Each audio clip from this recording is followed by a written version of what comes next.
Hi, my name's Jessica Brito. I'm a licensed clinical social worker and working as a psychotherapist. Today, I wanted to share a little bit about suicide.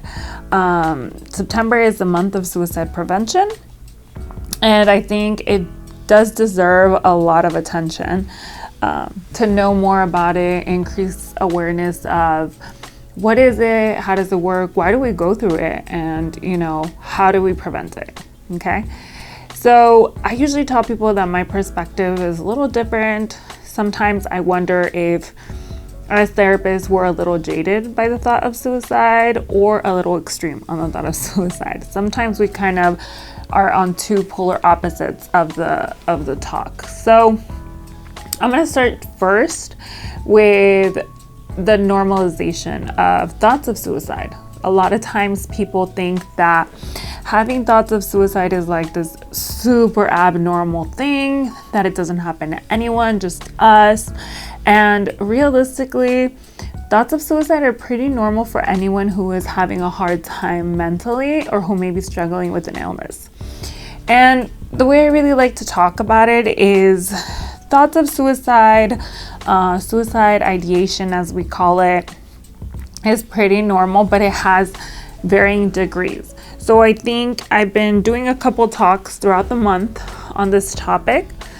And the way I describe it is if you have a cold, okay, or you have the flu. If you have the flu, your first symptom might be a cough, a runny nose, maybe some body aches, right? So what would you do, right? If you have a cough, you have body aches, and you have a runny nose, well, you go to the doctor. You go to the doctor and you say, hey, this is going on with me, and what can I do about it? Your doctor will usually say, oh, that's pretty normal. It's normal for anybody who is experiencing a flu. If you get a fever, it's still normal. But if your fever gets to 105, then that's when we have to see what's going on, and it's recommended that you go to the emergency room. So that's kind of how I'm going to describe thoughts of suicide, okay?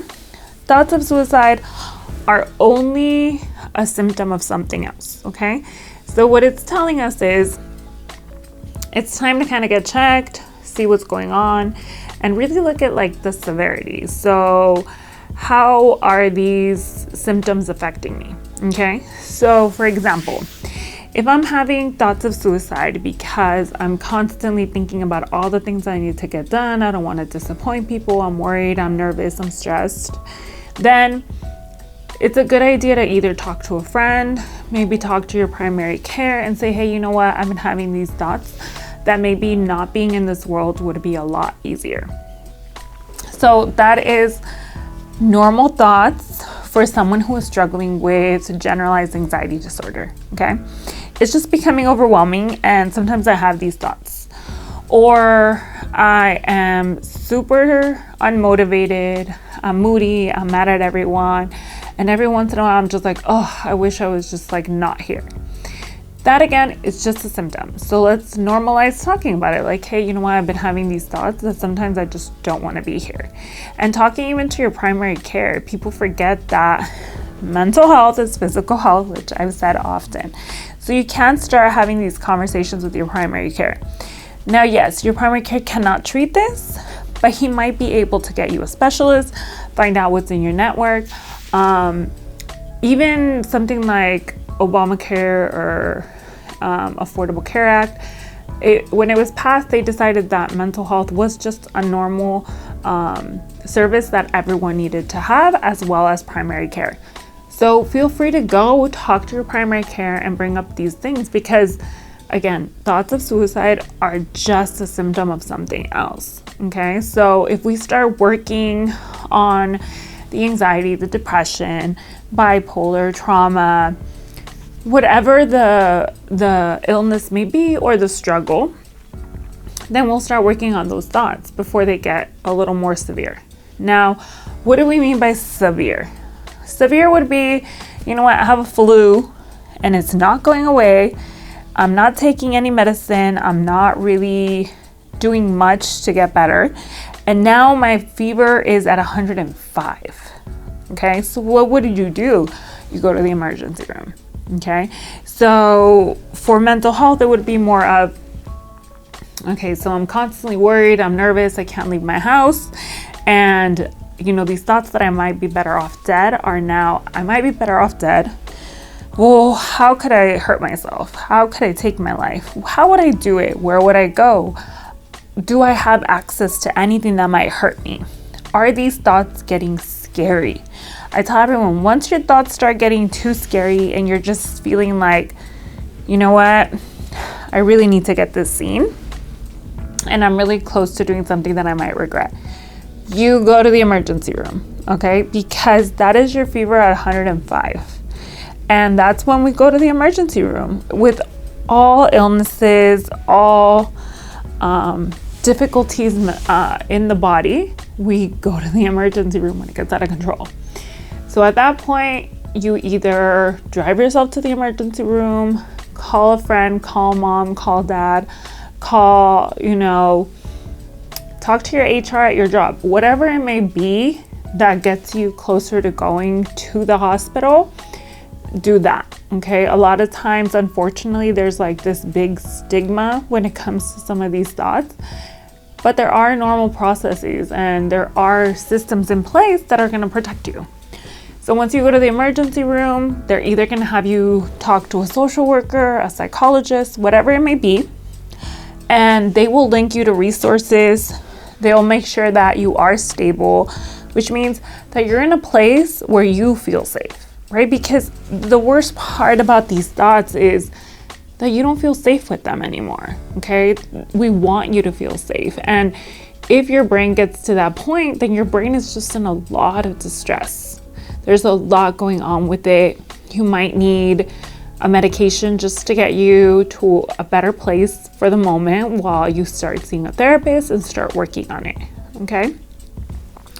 Now, what if you have a friend and you start noticing changes in your friend? You start noticing that they're more withdrawn, more isolated, they seem more worried, their behavior is just a little more out of the ordinary for them, okay?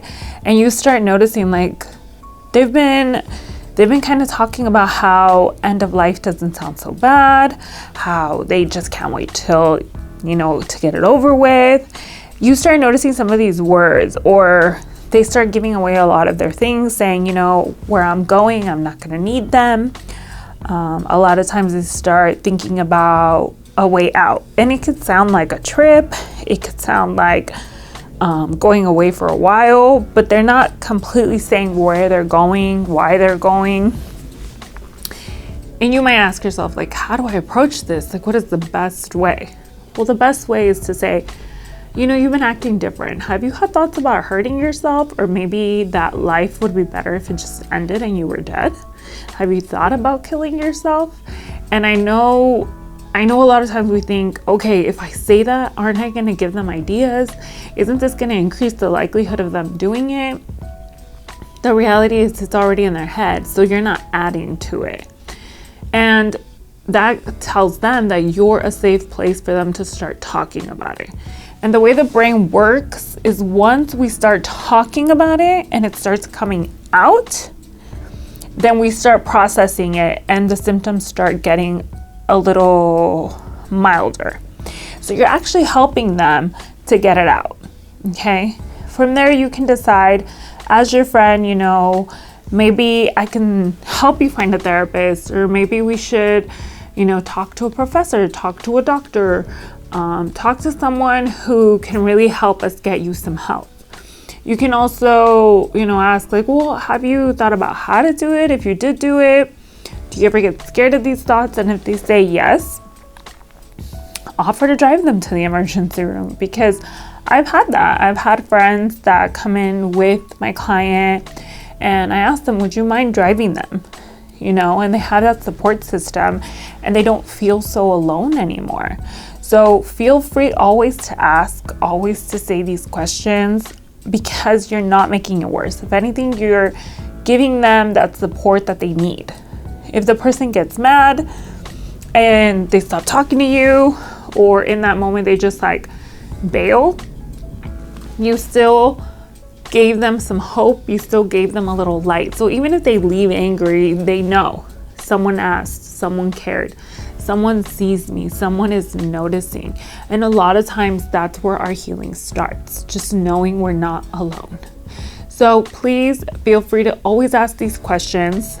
Again, if you are just having thoughts of, maybe I'd be better off not here anymore, remember that that's a sign that maybe something else is going on. And it's not that we need to completely say, oh my God, I'm suicidal, but more of, these thoughts are a little uncomfortable. Maybe it's time that I talk to someone and ask them, like, hey, why am I having these thoughts? And maybe together, you and a therapist or you and your doctor can start exploring what that looks like for you and what the best solution would be.